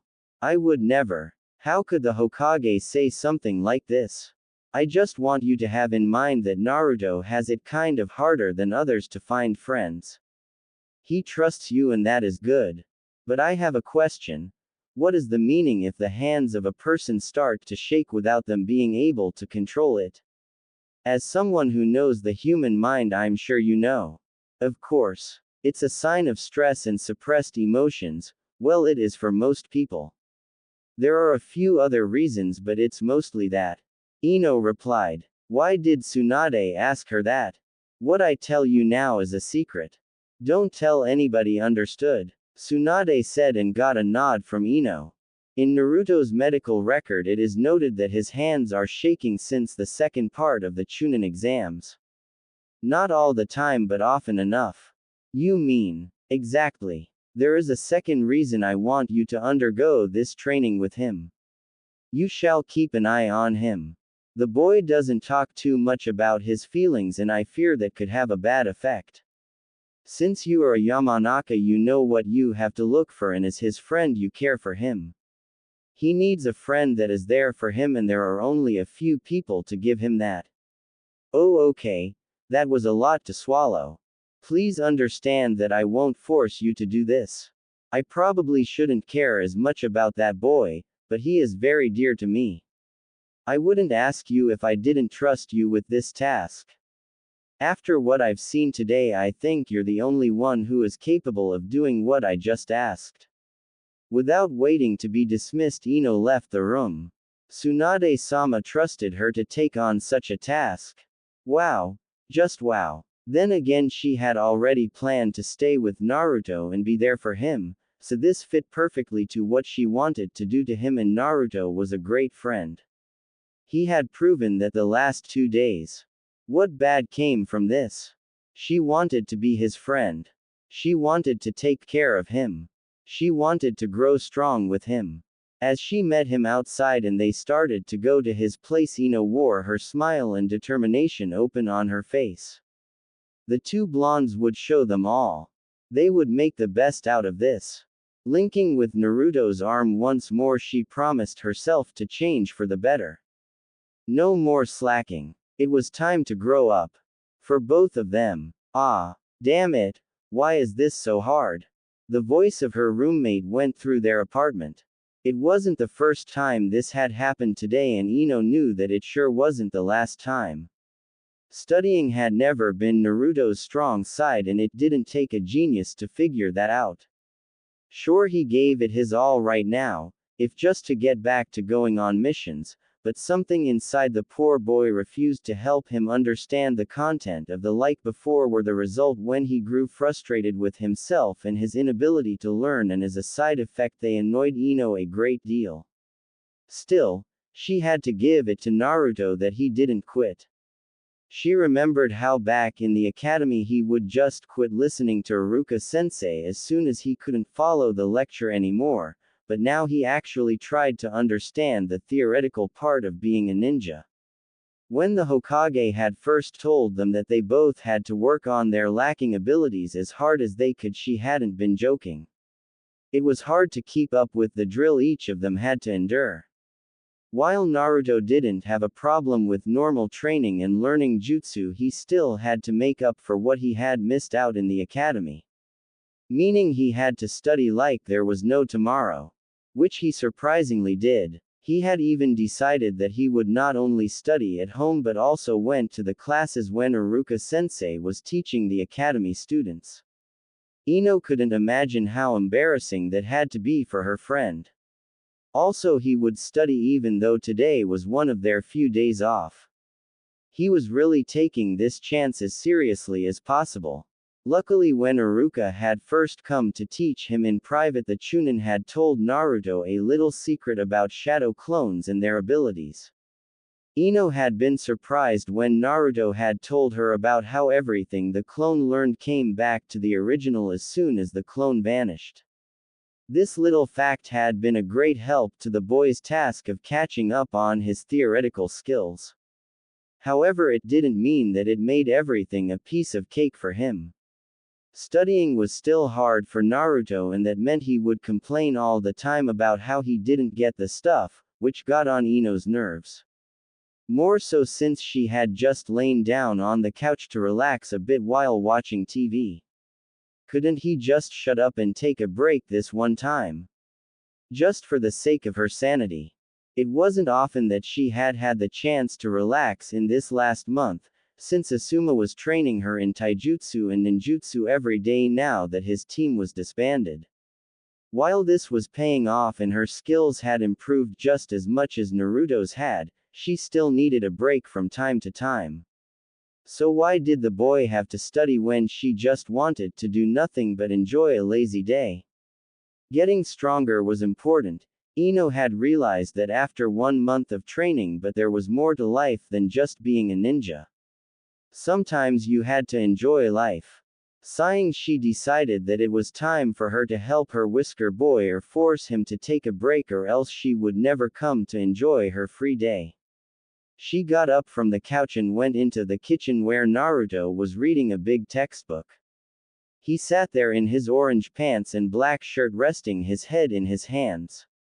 The boy was that concentrated he didn't notice Ino approaching him from behind, till she sneaked her arms around his shoulders and rested her chin on them with a smirk. The blue-eyed girl felt her friend tense and knew that the reason was that he wasn't used to having people get close to him in such a way, though Ino had been very affectionate to him after they had become good friends. It was just her way of getting attention from others, and the fact that Naruto reacted way harder to her little hugs than other people was just a little bonus. After all, Ino loved, no, needed, a lot of attention. She herself didn't know why, but she just needed it. Also, she wasn't the shy type, so for her it was no problem to be close to others. You know, Whiskers, if you don't understand the book, you could ask for help instead of yelling every 5 minutes.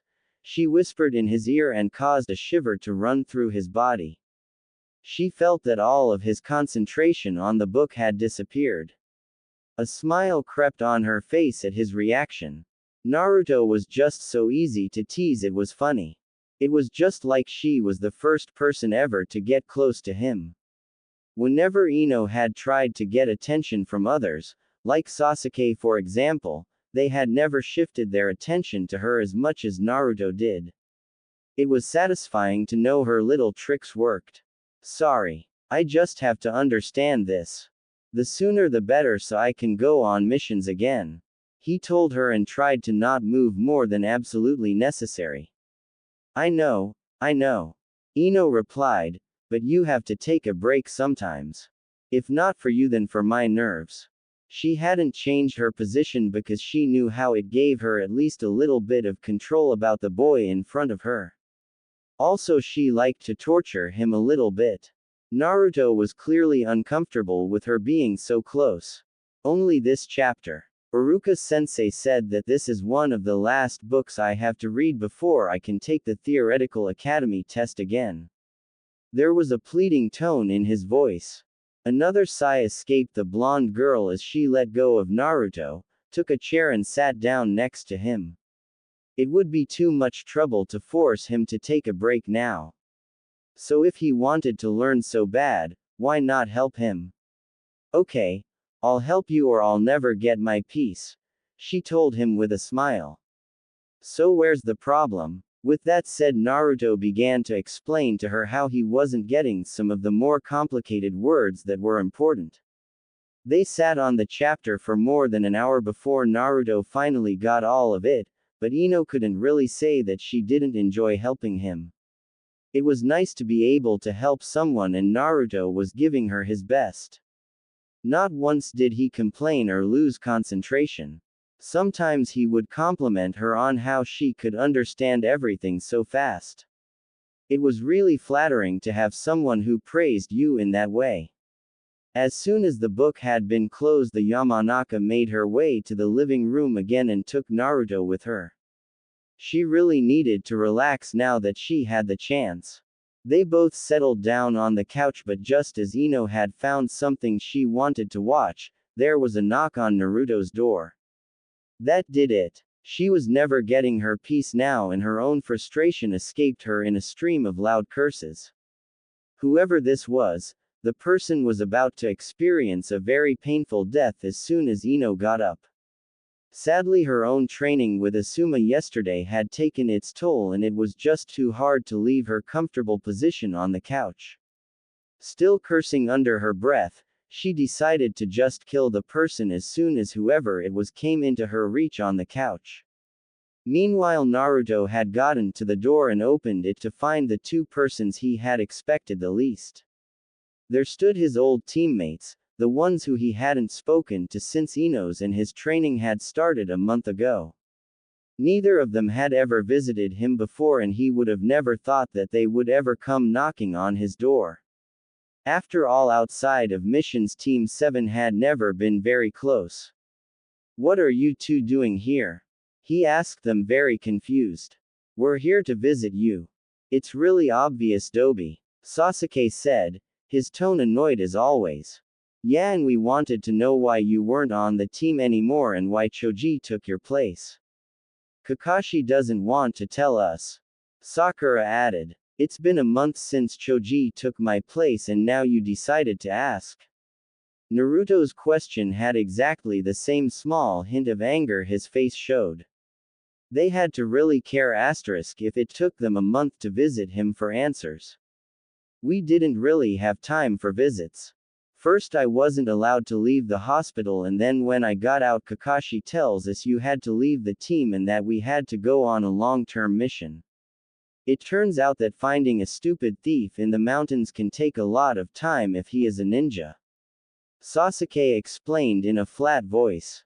"Can we please come in, Naruto?" Sakura asked. "We will explain everything to you and then you can tell us what made you leave the team if you want." When Sakura had finished, Naruto just nodded and let them in. The way Sasuke had reminded him how he could not go on missions had stung. It wasn't their fault, so why make a fuss about it now? They had come after all. He led his teammates into his living room where Ino lay on the couch.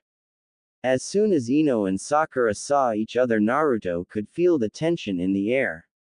Sasuke seemed just a little bit surprised to see Ino in Naruto's home, the blonde boy noticed. Or maybe he just didn't care. Before Naruto could say anything, both girls asked, or better screamed, the question that stood open in the room. "What are you doing in Naruto's home?" Oh boy, there would be a lot of explaining to do. Ino's last hope of a relaxing afternoon had long vanished and had been replaced with the long boring task of explaining their situation to Naruto's former teammates. She had seen the smirk on Sasuke's face when he heard about how Naruto had to go to learn academy skills again, and it had been a lot of fun to see it vanish from his face as she told them how she and Naruto would get special teachers as soon as Tsunade-sama deemed them to be at a certain level. After that, it had mostly been Sakura asking questions while the Uchiha resorted to brooding like he always did and ignored his surroundings mostly. Sadly, Sakura was really interested as to why Ino had decided to stay at Naruto's and never forgot to mention how it looked like Ino had a thing for the blonde boy. Also, she mentioned how Ino had stopped approaching Sasuke-kun like she did all the other times, which in Sakura's eyes meant that Ino had finally realized how much better the pink-haired girl fit to the Uchiha. Surprisingly, Ino didn't start a fight.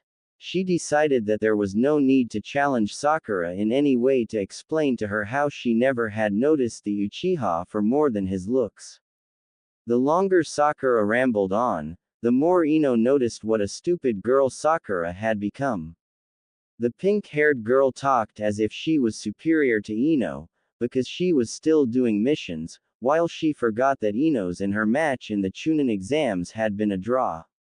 It was quite clear that unlike Ino, Sakura hadn't improved her skill much since then. Ino saw that it confused Sakura that she didn't talk back to any of the things that normally started one of their little fights. However, the next thing Sakura said triggered a reaction from Ino that had been totally unexpected. While she had been rambling, her speech had led her to how well the new team worked together and that Choji was a really good replacement for Naruto. And while Sakura told Ino about how much better the new team worked without Naruto and Sasuke always fighting, she missed how Naruto's hands began to shake again. Ino for her part did not and understood what was going on. Naruto's crush indirectly told her how bad the boy was, while he sat next to said crush. Before Ino could say anything, Sakura said the words she would have better kept to herself. Well, maybe it's really for the best that Naruto and you go through this training. He really needs it, since he never was that great in missions. Naruto, Ino and even Sasuke flinched at her words. Sasuke was about to tell Sakura something, but the blonde girl in the room never left him a chance to do so. Instead, she began to scold her former friend in a loud and enraged voice. Yeah, and you're so much better, forehead girl. At least Naruto can fight other ninjas without someone else holding his hand or having to watch out for him every time. Sakura's surprise wouldn't have been greater if someone had told her that she should wear green spandex. She gaped at Ino, who was fuming at her and about to continue her rant. You're not a notch stronger than me, and that's not that much. I'm pretty sure without Sasuke or Naruto keeping your back safe, you would have died on your first C-rank mission or when Suna. Since you are not that strong, please use the brain behind your large forehead and think about who is listening to the shit that comes out of your mouth. Naruto is a way better ninja than you are, just because he tries his best to improve whenever he can. Before things could get out of hand, Sasuke stepped in and told Sakura that it would be better if both of them left now. So he grabbed the pink-haired girl's arm and dragged her away, after he said goodbye to Naruto. Oh, and Dobi, he said as he was about to get out of the door. I want to fight you as soon as your training is finished. With that, he closed the door and left Ino and Naruto alone. The boy just sat in his place, hands still shaking, and didn't say anything. To hear how lowly Sakura thought of him had hurt like hell and at the same time made him angry. Ino could read that on his face, all the emotions that were forced to the surface. It hurt her to see her friend like this, and out of instinct she embraced him in a tight hug and comforted him as well as she could, telling him how Sakura was just stupid and how he shouldn't let it get to him. She really did her best to repair the damage the words of his former teammate had caused. When Naruto suddenly returned her hug and buried his head in the crook of her neck, she couldn't have been more shocked. Or so she thought, till she felt his wet tears drench her clothes.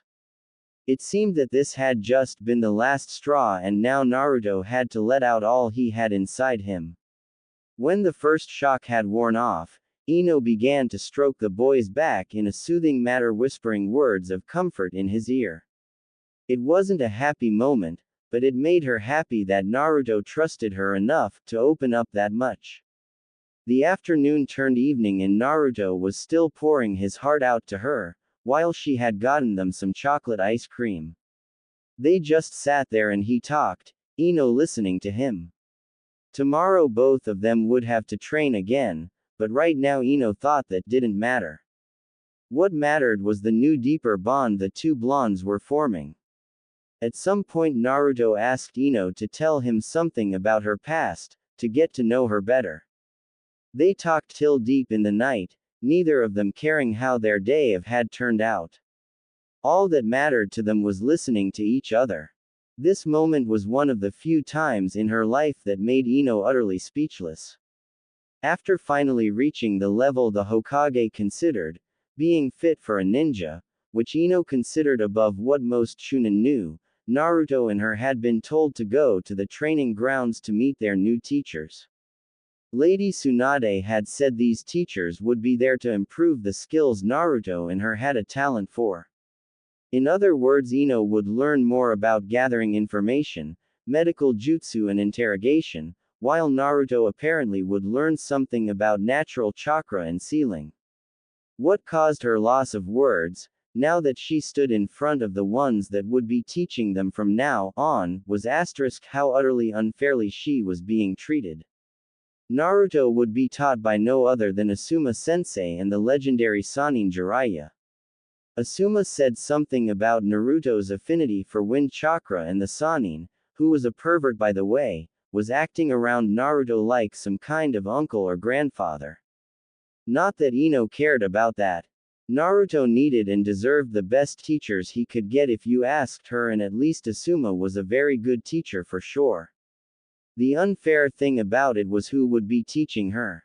Next to Naruto's new senseis stood two women. One of them was Tsunade-sama's assistant Shizune. Ino knew that Shizune would be a good teacher, but compared to Asanin, well, it was a disappointment. The other woman had purple hair, was utterly crazy and dressed in a trench coat. Also, she had been the Junin leading the second part of the Chunin exam. This was what had robbed her of her ability to speak. Ino had expected to get someone like Ibiki to train her about gathering intel, and got someone she deemed worthy of being in a mental hospital. Being half aware of the fact that Naruto and his teachers had left to train somewhere else, she noticed that her teachers had sat down on the ground, and the crazy snake lady, Naruto's words not hers, was motioning Ino to sit down next to her. Deciding that there was no use in making a scene, Ino chose to learn as much as possible from her teachers. Maybe if she proved herself good enough, she could get Tsunade and Ibiki to train her at some point. So she sat down and faced the older women. Shizune smiled friendly, and the purple-haired female gave her a shining grin, not unlike Naruto's. "Now Missy, are you excited about your new teachers? My name is Anko. Bet you're happy to have me and Shizune over there teach you," Anko said to her in a happy voice. She seemed to be really excited to have someone learning from her. "IUHHM. Ino tried to answer but was cut short by Shizune. "Don't worry. We know you are disappointed. Anko is just playing with you. I'm sorry," the blonde girl said. Way to go. She had just managed to insult her teachers. "Don't be. We understand you, Ino. Neither of us is a Sanin, while Naruto gets Jiraiya to teach him sealing. You will see that we're still pretty good teachers though. I have been taught by Tsunade-sama, and Anko is one of the most feared interrogators in Konoha." Shizune explained. "She is right, brat. It takes a lot more than a little disappointment to insult us," Anko said, and gave her some hard pats on the back. "Now that it's just us girls, why don't you tell us a little bit about you, and after that we tell you about us?" Okay. I am Ino Yamanaka. I like flowers, my friends, and gossip." Ino began. "I dislike people who don't stay true to their friends and the ones who don't try to use their talents. I want to become a great ninja so I can protect my friends and make my parents proud of me." Her teachers listened to her, and Anko smiled when she told her about how Ino liked to gossip. It would be helpful to start their little lesson. She threw a glance to Shizune, who seemed to understand right away. "You like to gossip? Really, Ino, isn't that a bad habit?" the black-haired woman asked. Ino thought about her answer for a moment before she gave it. "It depends. If you tell everybody secrets and start rumors or believe in everything that people tell you, it's a bad thing. It's not nice and nobody will trust you after a while. At the same time, it's a great way to get information, though you have to know what is the truth and what isn't. There are a lot of stories that can't be true. Still, I think that gossip isn't bad." Shizune gave her a nod, and the bright grin on Anko's face told Ino that her answer had been the right one. "Very good, Missy. Hokage-sama was right, you have the spirit," Anko said to her. "Also, you already know that you can't trust all information you get. That is the hardest part for most of us interrogators. So besides gossip, which mostly can only show you in which direction you have to search for information, by the way, how many other ways of getting important information do you know?" With jutsu like that of my family. Or through torture maybe," the blonde girl replied. Anko shook her head in amusement. Her eyes met Ino's, and they had a serious expression. "You're right. These are ways to get information. Both of them are very extreme though. There is a method that is a lot easier and stealthy," she said. "What is it? I've never heard of it." That made both Anko and Shizune laugh out. Ino gave them a confused look and pouted. "What? It's true. Oh sure you have. You are doing it nearly all the time. Shizune smiled. She is right, Missy, though you aren't really aware of it. Anko said with a snicker and began to explain. What I was talking about is the easiest of all ways to get information. Talking with somebody. But, let me finish explaining, okay? Then you'll get all your open questions answered afterwards. First of all, talking or language has one simple purpose: to give someone else information. Be it about your lunch, your mood, a secret jutsu, or anything else. You talk all the time. Not just with your mouth, but also with your body. You are interpreting information others give you by watching them. Their body language, their facial expression, or the tone of their voice give you information about how to react around them. Most people don't realize how much they tell others all the time. Now that is where it gets interesting. While it's easy to lie with words, it's harder to lie with your body or your voice, because you aren't aware or have no control over a few reactions. If you're good as an interrogator, you don't need to use torture, at least not physical torture. It's enough to simply talk to your enemy and see how they react. A few questions here, a little threat there, and then when you get a reaction that's suspicious, you dig a little till you find something that's useful. It's really effective because nobody expects an interrogator to just have a nice talk with you. Also, a lot of people are nervous and let things slip without realizing it. Anko explained. What about when I don't have the subject as a hostage or prisoner? Ino asked as soon as she caught on to what she was told. That depends. If the subject knows you're the enemy, then talking won't help till you have your target secure in a place for interrogation. If the subject doesn't know what you're after, then a simple talk can change everything. A few innocent questions, a little smile, and all you have to do is to separate the useful things from the junk. If you use this technique and have a lot of training, you can read people like a book. It takes a lot of training, but in the end there is a lot to gain from it. The best bit is you can train that skill all the time with the people around you. Most won't notice, and if they do, all they will suspect is that you're noisy. So you will teach me how to read people and how to torture them if they don't want to be read. Ino asked the purple-haired female. Exactly. That and a few other secrets every kunoichi should know. Shizune over there will help you to understand the human body and mind better. After all, she is a very good doctor. I'm sure her medical jutsu can be used to gather intel and also will be helpful if your friends are wounded. Maybe you'll even learn a few things to improve your family jutsu if you learn how to understand the human brain and body more. So what do you think? Do you want us to train you, Missy? Anko grinned at Ino and held out her hand. The blonde girl took it without thought, nodded and gave the two women a smile. Of course I will, sensei. Please teach me everything you can so I can be a better ninja. For Konoha and my friends. That's what we will do, Missy. Now why don't we show you what I was talking about? The three of us will have a little talk and you try to figure out as much about us as you can, while we do the same. After that I'll give you advice on what you have to improve and some tips to read people without any jutsu.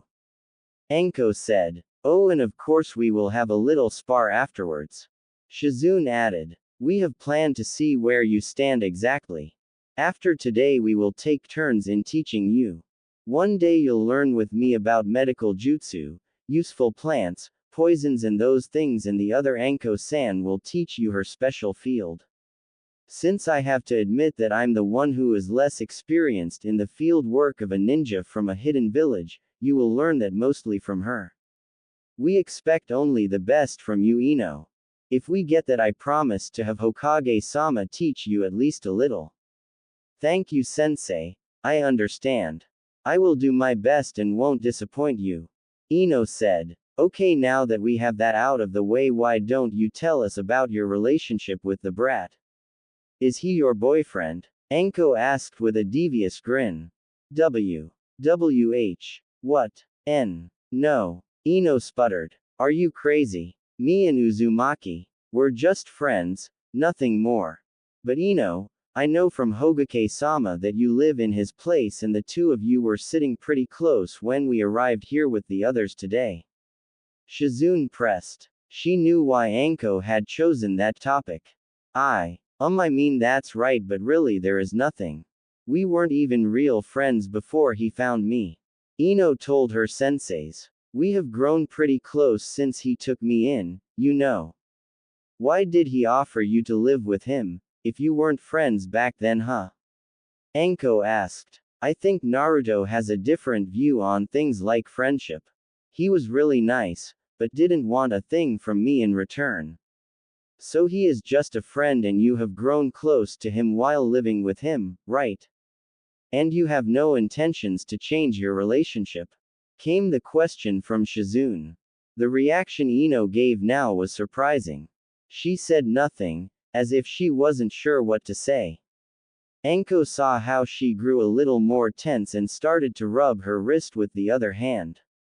We're good friends, sensei. He told me a lot of things and is real nice, but I don't think there is more. So you're not sure? Anko asked, a little too curious. She wanted to know more about this. At first she had chosen the topic just to rile her pupil up.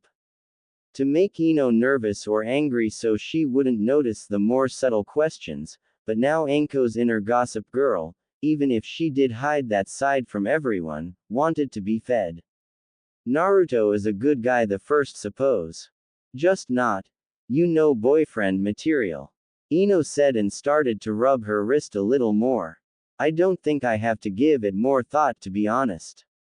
We're friends. He likes Sakura and even if he didn't there are a lot of girls that would be a better match for him.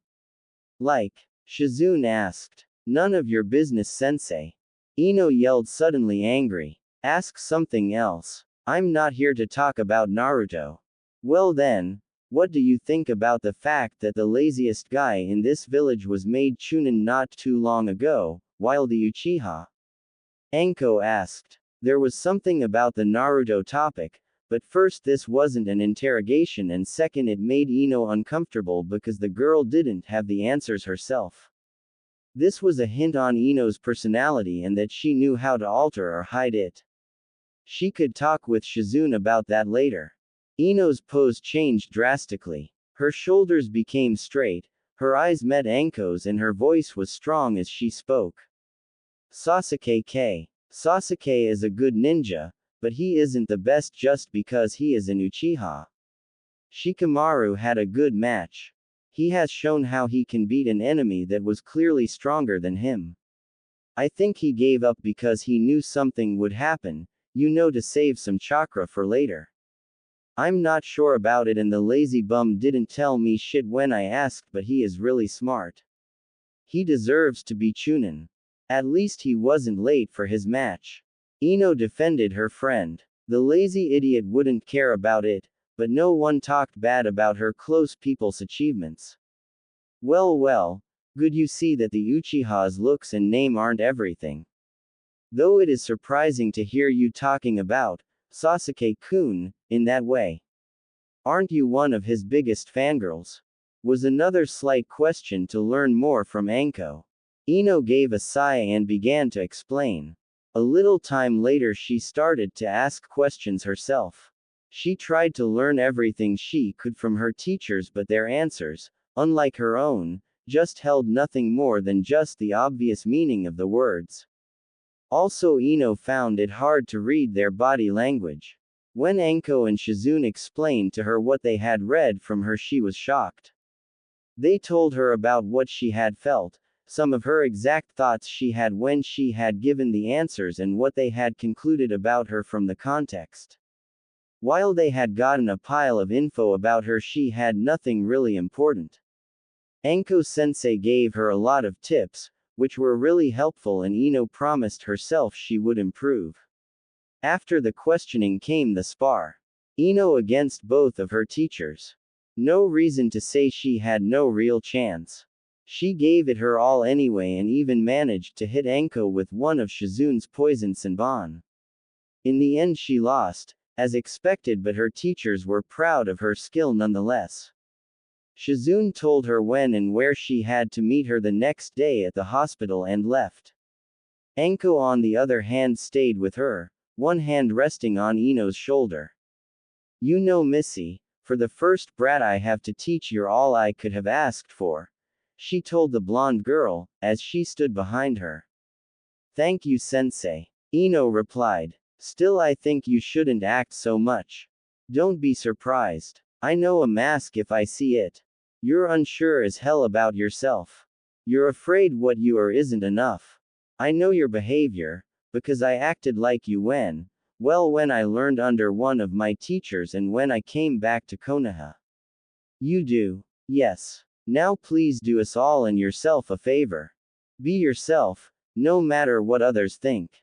Your lazy friend, the chubby one, and even the blonde annoying brat are all different from what is expected, but they are what they are. Anko told her. Save the mind games for your enemies, Ino, not your friends. It's bad for you if you don't trust anybody to like you how you are. But, Ino started. This woman had figured her out. Ino was shocked and felt good about it at the same time. Her sensei was someone who seemed to understand in a way nobody could. Not Asuma, Shikamaru, her dad, or Naruto. No buts. Be yourself, Missy. Do not care about what others think. Do what you want and what you think is the right thing. Not what others tell you is. The ones who like you anyway won't mind. Trust me. Anko sensei's lecture came to an end. Ino looked at the strange women before her. She was nothing like people expect a teacher to be, but still she had proven she was a good one. Ino wanted to be like her, to be able to be how she wanted to be and still able to prove her worth. You're right, sensei. Thanks for your advice. Anytime, girly. Now come, I'll show you the wonderful gift that is called dango. My treat, just this once. And with that, Ino followed her sensei to a dango shop, where the two of them sat, ate mostly anko, and talked about ways to get information. This time just the theory without any practical example. The blonde girl enjoyed it immensely, because Anko sensei was more of a big sister than a teacher. Ino had always wanted a sister.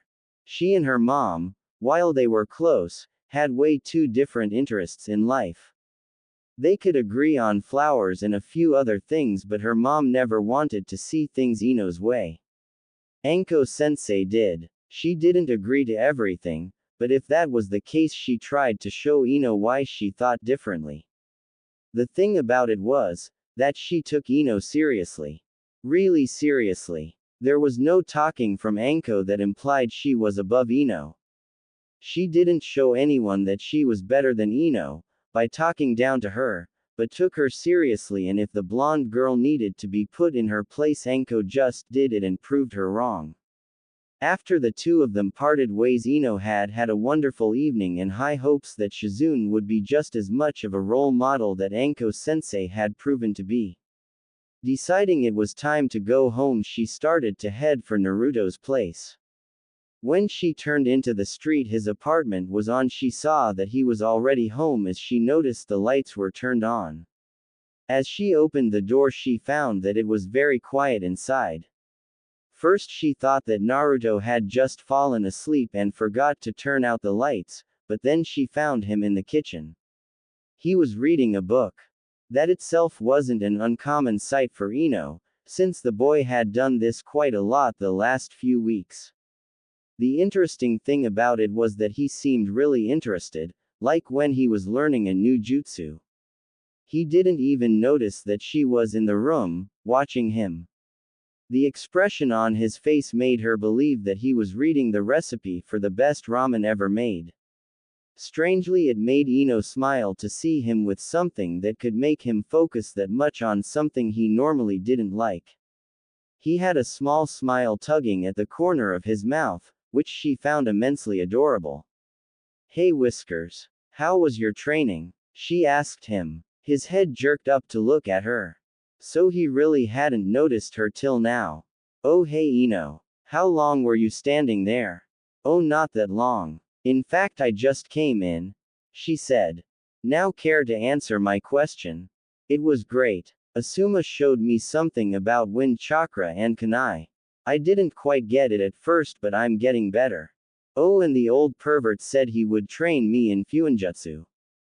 Something about how the Uzumaki clan had a thing for that and how I should learn more about it. He gave me these books and a jutsu diary of a girl of my clan. Surprisingly, I found it very easy to understand the things in the books, even though Asuma had told me that fuinjutsu was very hard to learn. He beamed at her. She could see how happy and proud he was to accomplish something others said was hard to learn. Wow, that sounds great. And how about the diary? Did you read that too? She asked him. Well, at first I didn't want to, but Ero Sennin said it would be okay since the girl would probably approve if she knew who was reading the book. Apparently, I and the girl had a lot in common. The diary goes on about the girl's work with fuinjutsu from the age of 15 to 20, and it has a lot of useful advice till now. I think she wrote it in case she had kids so that they could learn easier or something, because the first pages were addressed to her son. So Jiraiya-sama gave it to you to help you? Yes. This girl, Kushina was her name, really had a few cool tricks. I definitely have to learn them. The only strange thing was that Ero Sennin said I should tell him if I figured out why he gave the book to me. I mean, isn't it obvious? Backquote. He wanted me to learn fuinjutsu.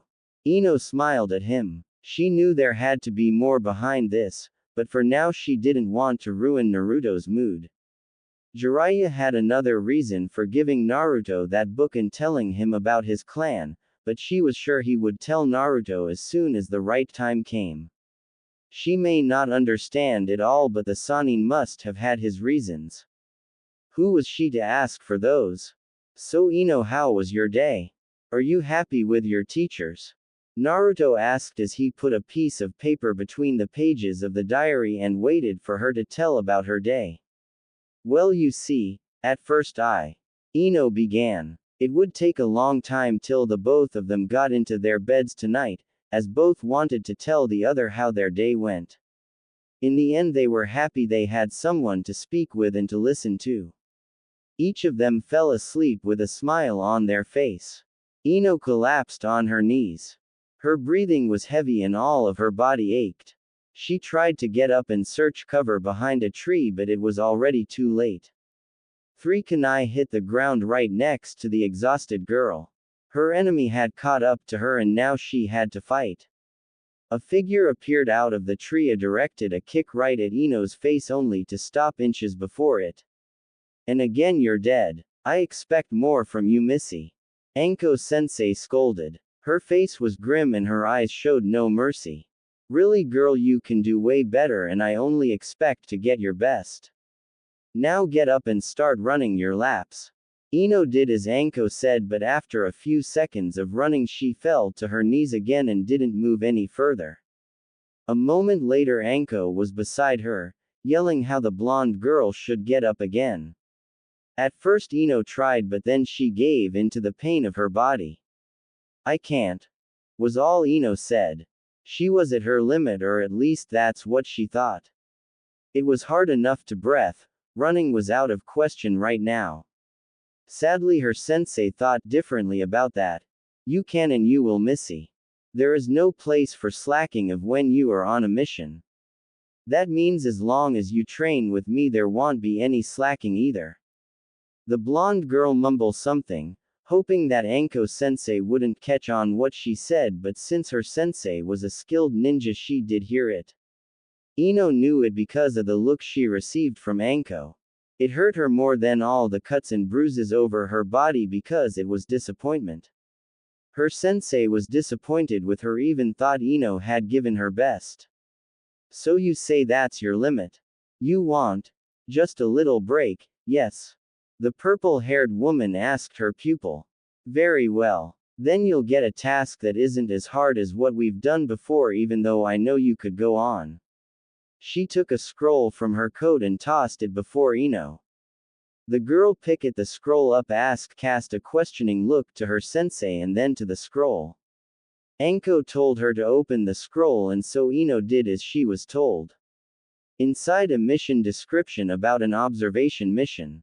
It wasn't official, Ino could tell because Asuma had once given a similar scroll to her old team. Those were given to young ninjas as a way to get them used to reading official mission scroll without any fault. They all contained a few D-rank missions, because those were perfect to train a young team before they got into the real world of being a ninja. Also, it saved the sensei a lot of time. He or she just had to give the genins the scroll and didn't have to waste all the time explaining how many D ranks the team had to do and what they consisted of. This one, however, was custom made by her current sensei. Ino read what Anko sensei wanted her to do.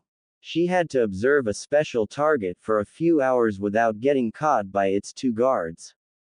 The reason for this mission was obvious, since it would train Ino's stealth skills and at the same time would give her the chance to take a little break. It would still be hard to accomplish the mission because of the guards, but it was more of a task for her mind than for her body.